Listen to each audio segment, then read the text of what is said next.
Hey everybody, it's Jim Hagemeyer with the Leslie Wells Realty, and over on the other side is my friend Tom Collier. Thanks for watching. We appreciate every one of our viewers. And today, Tom, we got a May, man. We're excited about this. Help me out, Heather Roembke. You got it. See, Heather is our full-time travel agent. She lives right here in North River, and I'm glad you're here this morning because we're going to talk about one of my favorite subjects besides food and cars and music. We're going to talk about travel. I'm excited to talk about it too. See, this is naturally. Your thing. Yeah. I like food too. Cool. we're going to work food into this. I'm sure we will. Yes, we will. Heather, thanks for coming in this morning. You know, you have a lot of titles, okay? And I saw coach and I saw attorney, but now we're travel agent because this is your passion, I'm certain, about travel and exploring domestic and international, probably, right? Yeah, domestic and international. And thank you for the wonderful introduction and for having me here today. I will say that I am a hybrid of many things. So I wear a lot of hats and have over the years. Attorney is one of them, okay. Teacher, coach, all of those over the past couple of years.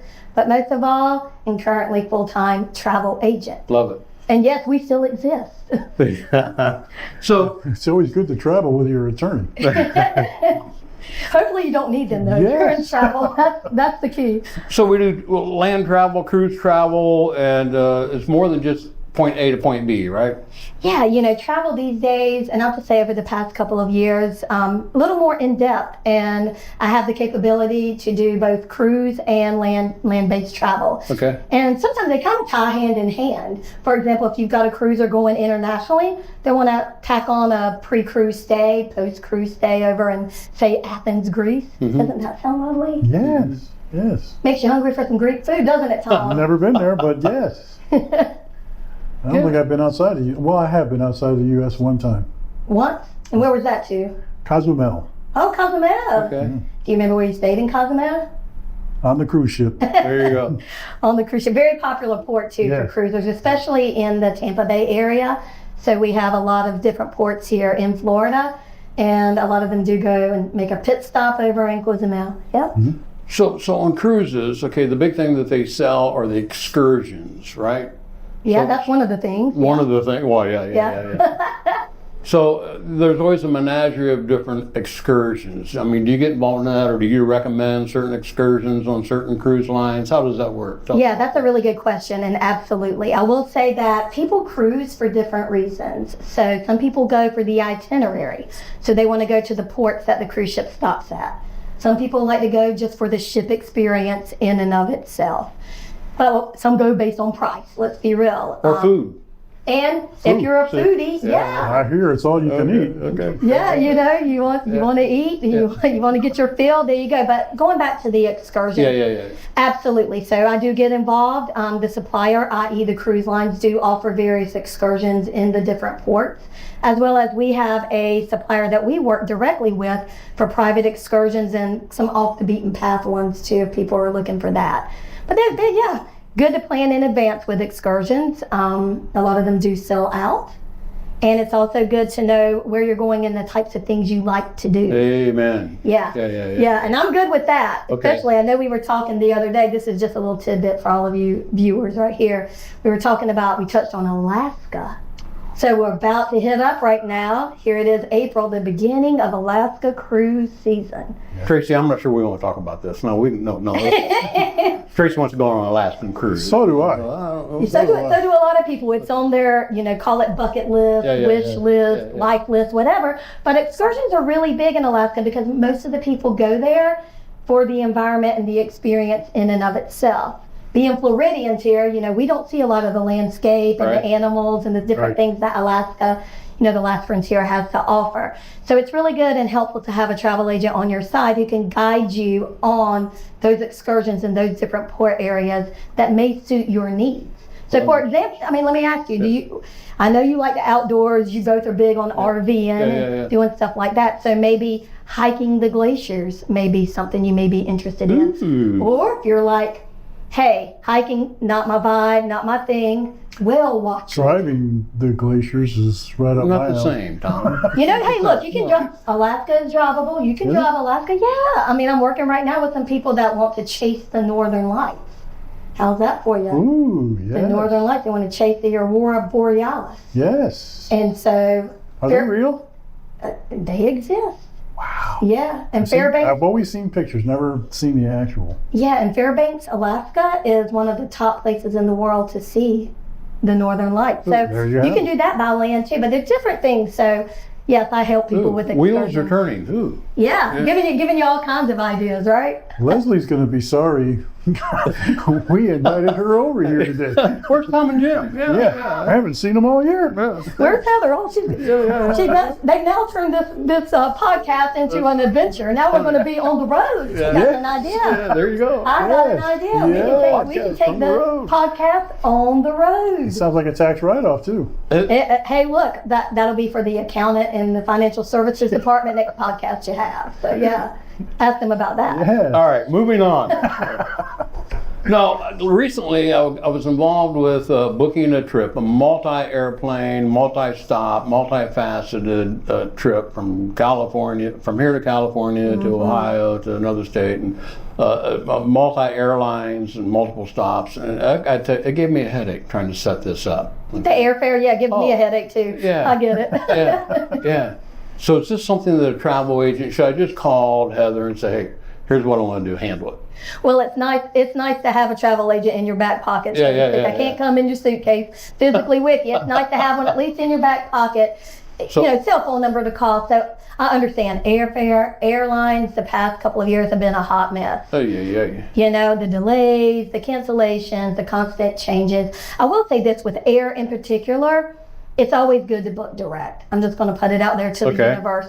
If there's anything that happens to go wrong or any delay, cancellation, you're going to be the first point of contact they notify. So these third-party companies, not so much.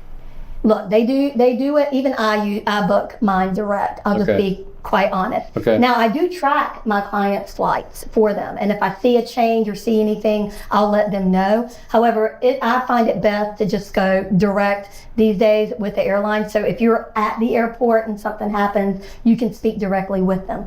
Otherwise, you're having to go through a third party who's still having to go back to the airline, and not all of them are open 24/7. So Yeah, so if there's a problem or a refund, you can't talk to the airline. So no, you have to go back to the third party. sometimes there's a lot of back and forth. Yeah, And let's yeah, be, yeah. time is money, and we want to be as efficient as possible. So that's with air. I know it can be frustrating, but that's my 2 cents worth with that.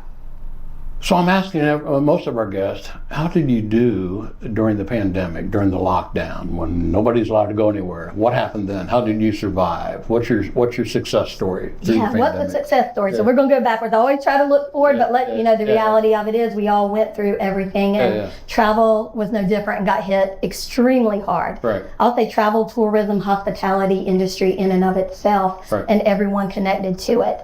So for me, as a full-time travel agent, was to make sure and ensure my customers were taken care of, whatever that meant. Right. If that meant me sitting on the phone I was sometimes on the phone with one customer and the supplier for over 4.5 hours, See? waiting just to handle something.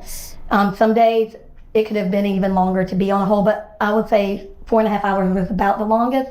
And I'm trying to get answers and resolutions because this was a case of first impression, as we like to say in the legal field, a case of first impression. So for me, it was about customer service and me making sure that my client base felt comfortable, understood what was going on with their trip, with their money, with refunds, with future Sure. cruise credits, whatever it may be, and keep them up to date. Because what may have been today, guess what? Next week, completely different Change. set of rules. Yeah. Completely changed. So Yeah. it's trying for me to continue to educate myself on what the constant changes were going on through that, and keeping everyone informed as often as possible. And so with that, Jillian, I started doing virtual cruise nights. So it's not uncommon for Love it. Love it. for someone to do a virtual cruise night, but this was more of an educational type of thing. So we would get online. When everyone's locked down or everyone's in, we had the virtual digital world. So utilizing that, keeping everyone up to date, and just game plan for moving forward. And social media has been a huge success with that. So I'm forever grateful. See, and the bottom line is, here we are. And here we are, right? Yeah. Right. So survivors.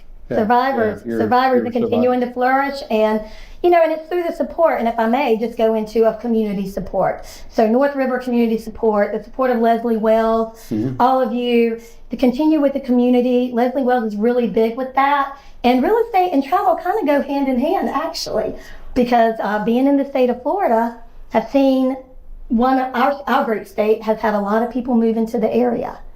A lot of travel, a lot of tourism, but a lot of people move in, and that's where real estate comes in. They're going to need a place to stay. They're going to need a place to lay their head. And the great thing about it is that it kind of goes hand in hand.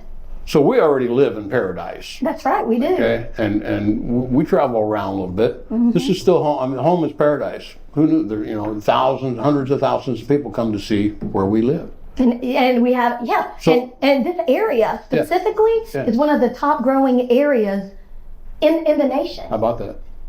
Yeah. And who can blame them? So- Let's be real. So can you help us with that? I have guests coming into town and they want to do the touristy things and Sure. and perhaps the place to stay and where to go and what to do. So kind of a reverse travel agent as we have guests coming in. Can you help us with that? Yes, absolutely. And I do that often for Leslie Wells realtors and their customers coming in to look at properties and do stuff. Yeah. So accommodations, you want to stay local, you want to stay on the beach, you want to go to Orlando, to Disney World, and you want to package together, you want to jump on a cruise afterwards. Yeah. I mean, that's the great thing about where we live. You can hit Moat Marine and go over to Sarasota Right. if you want to. You can hit Anna Maria Island. You can go fishing North River if you want to go up the street and do that. It just depends on how much time you have, what your budget is, and what you like to do. Yeah. I'm seeing here lately that the Airbnb and the VRBOs are coming under fire lately. There's a lot of communities that are pushing back on the Airbnb and the VRBOs because they don't want their neighborhoods turning into hotels. And I'm seeing articles regularly now about sections of cities and things of that nature putting an end to allowing people to use their home as an Airbnb or a VRBO. Either that or they're limiting the length of time someone can stay there or the amount of time per year. Right. And it's not just in our state, but Hawaii is a big one too. Oh, really? A lot, because you got to think Hawaii is a big destination as well. And people want to go there and rent. And the people have pushed back on that too. So it's not uncommon, so with the Airbnb. And a lot of it too is liability. So there's a lot of liability when it comes to, vetting the people and doing stuff. So Is there a high demand for? I personally don't handle Airbnbs and VRBOs. I refer them out to wonderful local people Sure. in the North River area who have their property management companies and can handle those types of things. But the demand's going to be there as long as there's inventory and availability. Heather, what's one of the most obscure places that you've worked with where you've set up travel to? I mean, I have a friend that is in Budapest right now on vacation. Yeah, in Budapest, Hungary. So I'll tell you about Budapest. A lot of people love to river cruise. So going on the Danube River, a lot of them will start in Passau or start in Budapest and go up or down the river depending on which area. Right. So it's not uncommon. It's what's unique and obscure to you, Budapest may not be to my friend Christy. Hey, if you're watching, she's from Hungary, she's Wendy? from Budapest actually. So what's obscure, is different to different people. And it may be staying in an ice igloo in Finland or Iceland. It may be hiking up, the largest waterfall in the world. It may be going on an African safari. So you can actually stay in an igloo? Yes. Ooh. An ice dome is what they call it. Let me preface ice dome. Ice dome. Ice dome. Oh yeah, you can stay underwater too. Did you know they have underwater places you can stay? Yeah. You can even eat at a restaurant. I had a customer. Hi Michelle, if you're on. She she ate under the water in the Maldives in a restaurant. All right, bucket list. Yeah. So yeah, you can do it. Obscure, I say just interesting, and the world's your oyster. So whatever you can imagine, chances are you probably can do it. We did Tracy and I did the Rhine River, the romantic Rhine River. Yeah, cruise. romantic Rhine. They do castles of the Rhine. Yeah. That was pretty cool. So, Yep. Yeah, because the river cruises and the river stuff gets you right into the city center. Right. Yeah. even as much as if you want a private tour of the Louvre, or you want a private tour of stuff of different places, we can make that happen. So, yeah. Heather. Yeah. Yes. So, how do we contact you? How do we get in touch with you? What's the best way? Good question. I love to talk to people. However, I do ask to email me and let's schedule a time, jump on a phone consultation and chit chat and learn more about what you're looking for. Okay. I'm also on social media, so I have a Facebook page called @HeatherLovesTravel. Yeah. That'll be a graphic on that we'll see here. So at Heather.com. It pops up in Very cool. my face. Heather, thanks for coming in this morning. What a pleasure. Okay, thank you so much. You're welcome. Thank you both for having me. I Thank you. appreciate it. Yes. All right, everybody. Jim Hagemeyer, Leslie Wells Realty, and my friend. Realtor Tom, Leslie Wells Realty. All right. Thanks for watching. Talk to you soon. Bye bye.